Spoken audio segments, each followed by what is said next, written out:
Actuellement, on a fait la période du premier calife, qui est une période très courte, on en a parlé, donc qui a vu deux importantes évolutions.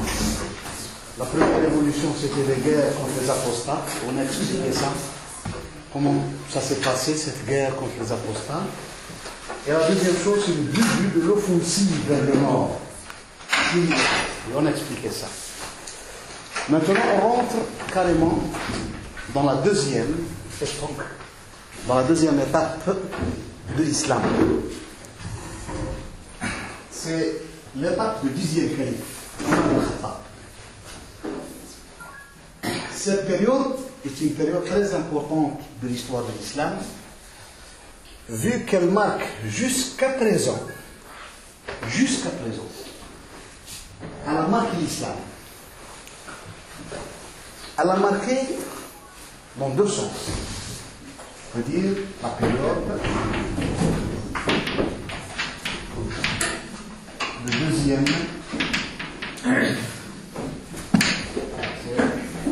Omar ibn al-Khattab.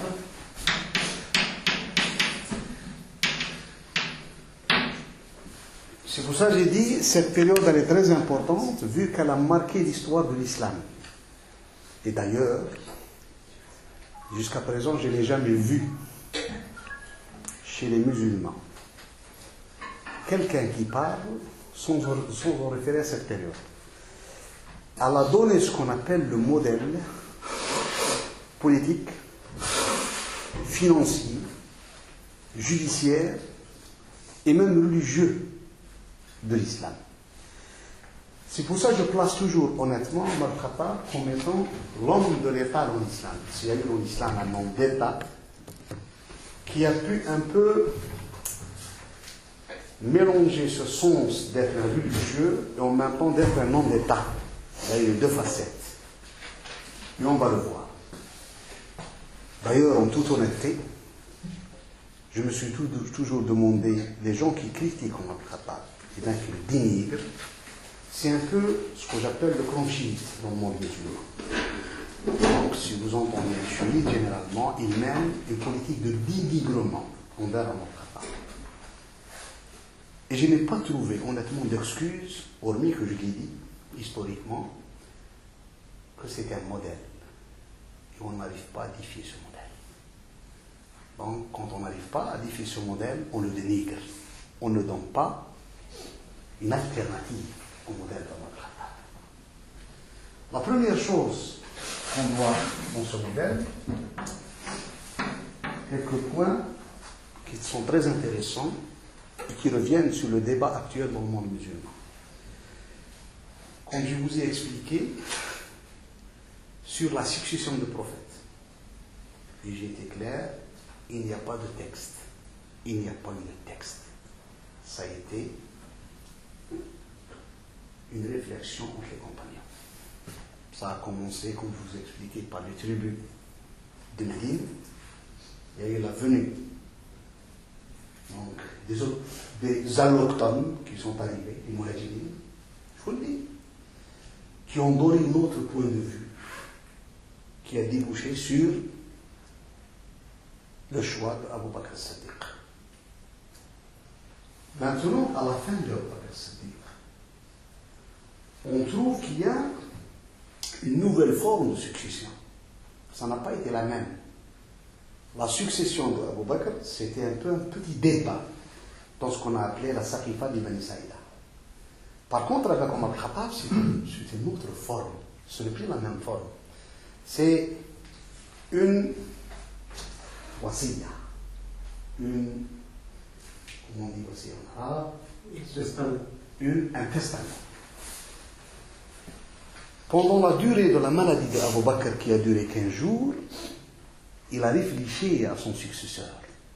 Et par peur qu'il y aura une discorde entre les musulmans, il a commencé à faire ses propres consultations en demandant à la plupart des gens quel est leur avis sur telle ou telle personne et sur Omar Khattab en particulier. Il a trouvé que la plupart des gens respectent Omar, il le voit de facto comme un successeur. Il le voit de facto comme étant son successeur. Donc, d'une façon indirecte, c'est difficile de trouver un égal à Omar Khattab à l'époque. C'est pour ça qu'il a écrit un testament que Omar Khattab sera son successeur. Comme je vous ai dit, la première chose qu'Omar a prise quand il a pris les commandements des musulmans, c'était la destitution de Khalid ibn al-Walid. C'était sa première décision politique. La nuit même. Et c'était en plein cœur de l'offensive. L'offensive vers le nord. Donc, comme je vous ai expliqué, les musulmans étaient ici à Yarmouk. Yarmouk, c'est un peu au sud de Damas, de quelques kilomètres. Il y a un fleuve qui s'appelle Yarmouk. Donc, ils avaient un problème avec les Byzantins. Et comme à l'époque, Byzance, qui est une grande puissance, a déplacé toute son armée du nord vers le sud pour écraser, comme on dit, la venue des Arabes, Omar, Abu Bakr avant lui, a demandé à Khalid, qui était en Irak, dans le front est, de se déplacer vers l'ouest. Et on a eu quelques armées musulmanes, les 4 armées, celle de Khalid, celle de Abu Ubaïda, celle d'Amr ibn al-As et celle de Shurahbil ibn Hassan. C'était 4 divisions. En face à une grande armée, une puissance mondiale de l'époque. Et c'était Khalid, le commandant suprême de ces armées-là. Et en pleine offensive, Omar Khattab a pris la décision de destituer Khalid et de mettre Abu Ubaïda.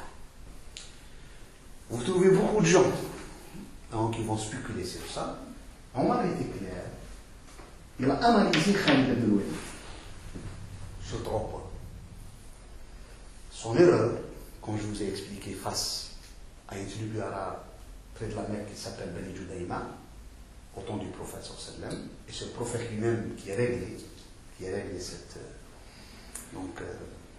ce problème-là. Omar, pour lui, c'est le prophète qui a fait l'option de régler le problème.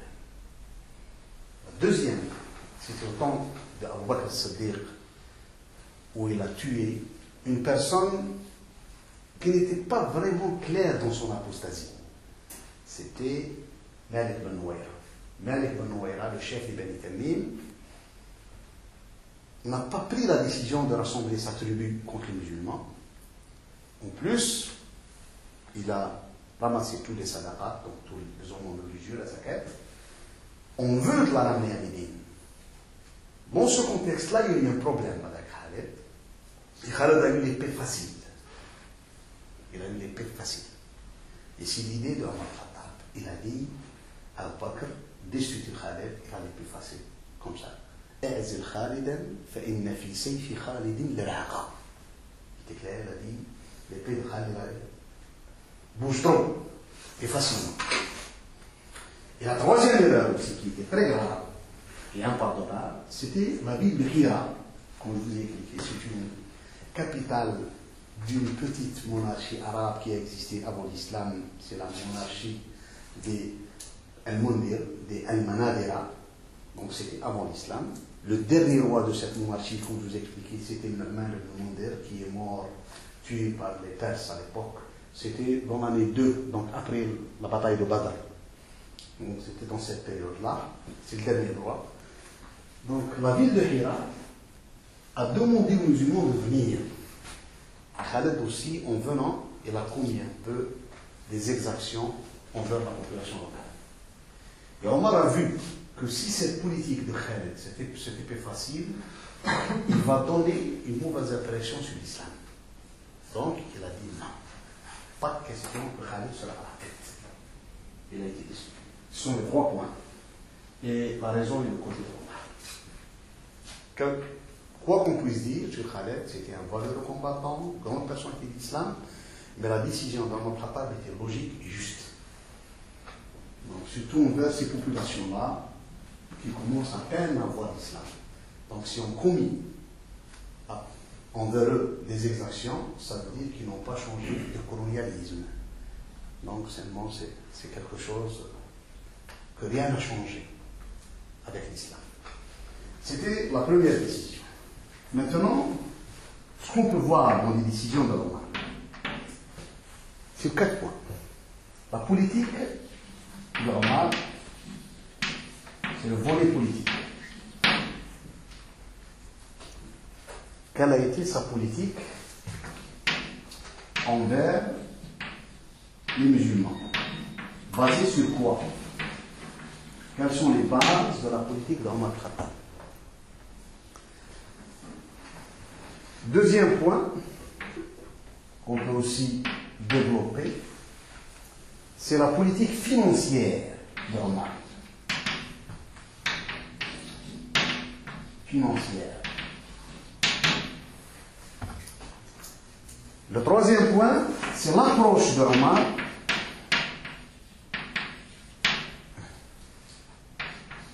envers le hadith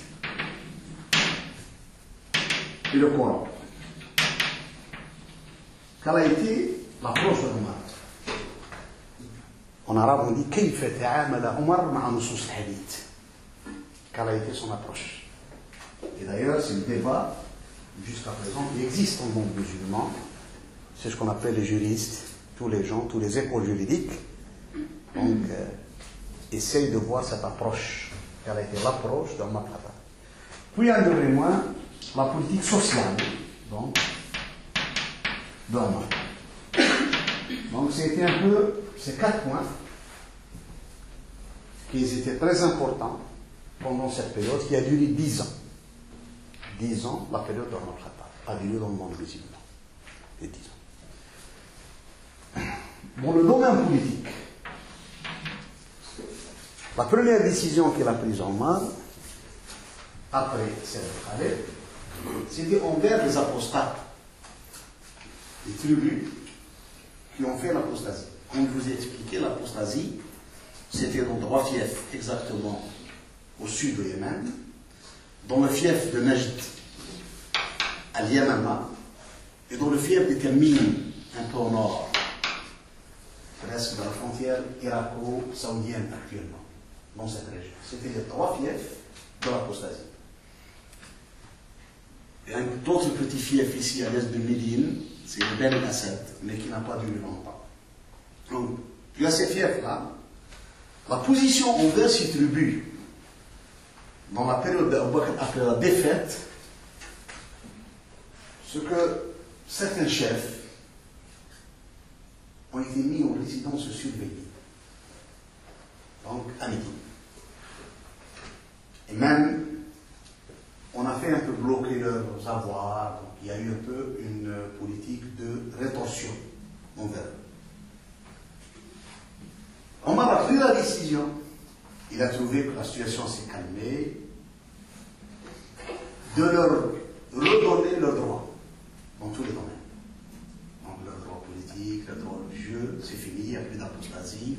Donc il a libéré Uyayna bin Hisn, Hudayf al-Fazari, qui était un des chefs de la rébellion, la communauté Torayha bin Khuwaylid al-Asadi, tout le monde a eu sa liberté, en même temps ses droits. Donc on lui a rendu son argent, tout, sans exception. Et c'est l'un des points forts. Cette décision est l'un des points forts quand il y a eu une discussion 100 ans après, 100 ans presque, 90 ans, entre les Khalidites et Omar bin Abdelaziz. Les Khalidites ont dit à Omar bin Abdelaziz à l'époque, il faut que vous déclarez vos aïeuls, les Omeyyades, donc ton oncle Abd al-Malik, tes 2 cousins, donc Sulayman et Walid, ainsi que Muawiyah et tout le monde, et les déclarer kuffar, et même appeler à leur malédiction dans le mimbar. Donc, appeler à leur malédiction. Omar bin Abdelaziz a dit, écoutez, Abu Bakr, quand il a défait les apostats, il a pris leur argent et tout ça, et leur bien, ils ont dit oui. Il a dit, quand Omar est revenu, il a rendu, il a dit, est-ce que Abu Bakr, est-ce que Omar a maudit Abu Bakr par son geste? Ou bien il a trouvé qu'il est temps de changer de politique. Ça a été une décision politique et pas religieuse. Abu Bakr, sa décision à l'époque, elle était plus à un niveau politique. Pas de verset coranique ou de hadith du prophète qui nous demande de faire ça. C'était juste une réflexion politique, une punition politique. Maintenant, il a dit, les parents et ma famille ont fait des erreurs envers la population musulmane. Moi, j'ai pris la décision de réparer les erreurs. Pourquoi vous me demandez de les dénigrer et de crier sur tous les toits leur malédiction, l'âne? Sur quelle base? Donc, c'est le problème infime qui existe jusqu'à présent dans le monde musulman et surtout chez les islamistes. On n'arrive pas à faire ce petit trait qui divise la décision religieuse de la décision politique. Il y a beaucoup de gens qui croient que décision politique avait un sens ou bien une base religieuse. Il y a beaucoup de gens qui croient ça. Alors qu'il y a un petit fil très infime, il faut toujours avoir, on dit, la vision de le distinguer, qu'il y a eu des décisions politiques et ils sont religieuses. Hier, on a été dans un débat. Pas été présent dans le débat. Après le débat, il y a beaucoup de frères qui sont venus me voir. Quand on a discuté, donc on est un peu en avance vers vous. On est dans la période, ce qu'on appelle la grande discorde. Il y a eu des problèmes avec les musulmans, tout ça. Et là, il est venu, il a dit, voilà, Cheikh, Julien Imam, il m'a fait passer le temps et tout ça. Il nous a dit un peu ce que vous avez dit, mais pour lui, le compagnon Abu Nasr Ash'ari, je dis, écoute, soyons clairs, moi je n'ai pas dénigré le compagnon. Je n'ai rien dit sur lui. J'ai dit que c'était un juge, qu'il a été placé par notre part, c'était Abu Nasr Ash'ari qui a représenté l'imam Ali. Je dis, écoutez, la décision, moi j'ai critiqué la décision qui a été prise qu'il sera le représentant de l'imam Ali. Pourquoi? Parce qu'il n'était pas convaincu à 100% qu'Imam Ali est crime. On ne peut pas présenter quelqu'un politiquement. Je ne veux pas dire que Issa me représente, alors que Issa n'est pas convaincu que j'ai le droit à ça. Il ne peut pas me représenter. C'est impossible. Même je ne peux rien dire sur le côté religieux. Il y a des convictions politiques qu'il faut les avoir. Donc ça, c'était des décisions quasiment politiques. Je pourrais dire le volet politique. Il faut le voir ça. Le volet politique, il a comme finalité de servir la religion. Non. Le volet politique. Et politique. Non. Le volet politique et politique. Oui, mais pour quel but? L'islamisme a fait beaucoup de problèmes. Attends, qu'on termine le khalidisme. Il faut qu'on termine, qu'on arrive à la pensée khalidite. Ça a été cette pensée qui est revenue 20 siècles après, avec un grand mélange entre le religieux et le politique. Les premières personnes dans l'islam qui ont pris des décisions religieuses sur base de décisions politiques, c'était les khalidites. Si l'imam Ali a accepté Tahkim, a accepté l'arbitrage, sur quelle base on prend la décision vu qu'il a accepté l'arbitrage, qu'il devient apostat? L'arbitrage a été une décision politique. Moi, sur quelle base je prends une décision religieuse et déclarer que la personne est kafir et apostat parce qu'il a pris une décision purement politique? Ça a été un grand problème dans l'histoire de l'islam. Il existe jusqu'à présent. Il y a beaucoup de gens qui n'arrivent pas à distinguer ça de ça. On peut prendre des fois des décisions. Même, on peut voir comment Khattab ces décisions politiques. Hein. On va voir si dans son approche avec le Coran et le Hadith, il a été présent. Il a pris des décisions chez beaucoup de gens qui, maintenant, c'est un débat, et un débat de fond il a pris des décisions, comme on va voir dans son approche du Hadith. Ce n'est pas la même approche qui existe actuellement chez les salafistes. Hein. On est loin de l'approche de Omar Khattab actuellement. Ce qui s'est passé après Omar, on est effectivement, l'approche qui est actuellement, c'est l'approche qui a commencé à émerger sans ses contents après la révélation. C'est ça.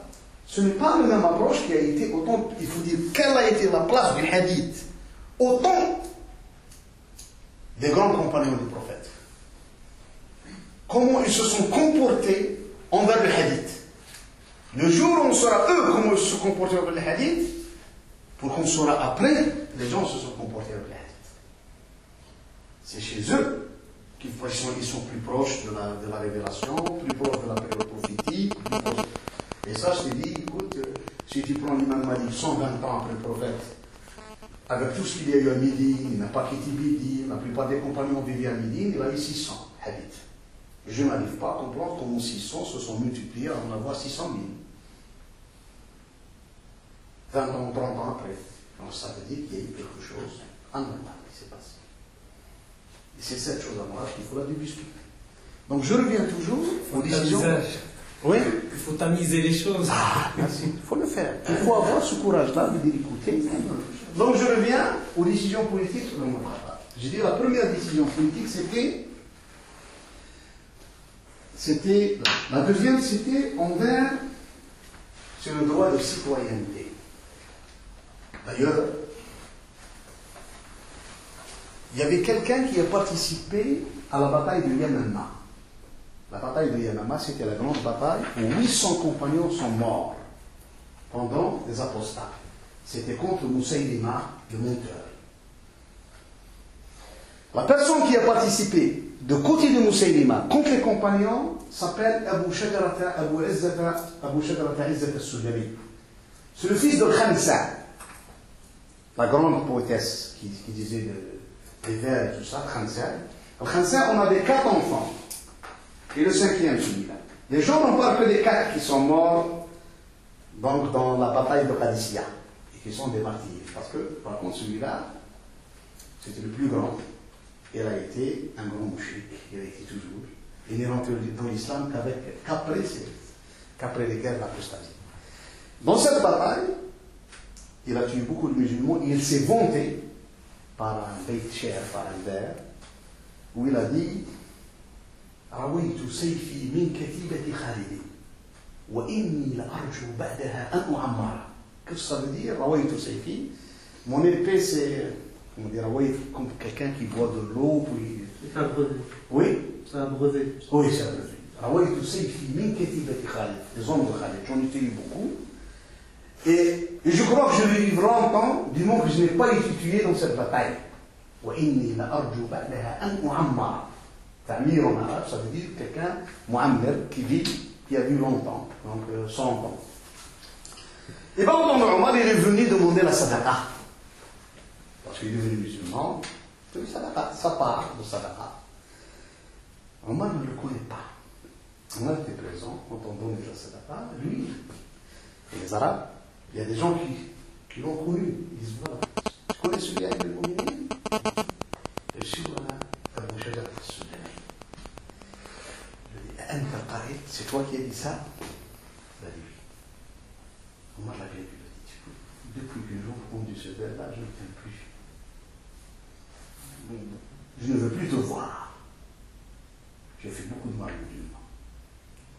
Donc je lui ai dit écoute comme on dit la croyant. Ton amour à moi ou choses comme ça ne m'intéresse pas. Ce qui m'intéresse, est-ce que toi, tu vas me priver de ma part de la sadaqa? Il a dit, non. Il m'a dit, je ne parle pas en droit. Il a dit, adl-moi insaf. À part ça, ça ne m'intéresse pas. Ce qui m'intéresse, c'est que j'ai un droit en tant que musulman. J'ai une chose donc, c'est un peu, Omar a fait accéder les gens. Il a fait accéder les gens a ce droit de citoyenneté. D'ailleurs, dans ces décisions sociales, vous avez quoi, où tout le monde les a fait accéder à cette citoyenneté. Par exemple, je vous ai expliqué les enfants de la fille. Les enfants de la fille. Chez les Arabes, les enfants de la fille ne sont pas nos enfants. Les Arabes disaient Benouna benu abnaina wa benu banatina benu rijali abaidu. Nos enfants sont les enfants de nos enfants. Les enfants de nos filles, c'est les enfants des autres. Donc c'est ça ce que disaient les Arabes. Par contre, au temps de Omar et tout ça, il a dit non. Ibn Ukhti al-Qawli minhum. L'enfant de notre sœur est notre enfant. Donc on a accédé les gens à cette. On a accédé par exemple quelqu'un qui est né, on ne connaît pas son père, inconnu. Omar a été clair, il a dit à la personne qu'il a trouvée, alayka tarbiyatuha. Donc c'est toi qui vas l'élever. Alayna nafaqatuha. On va te donner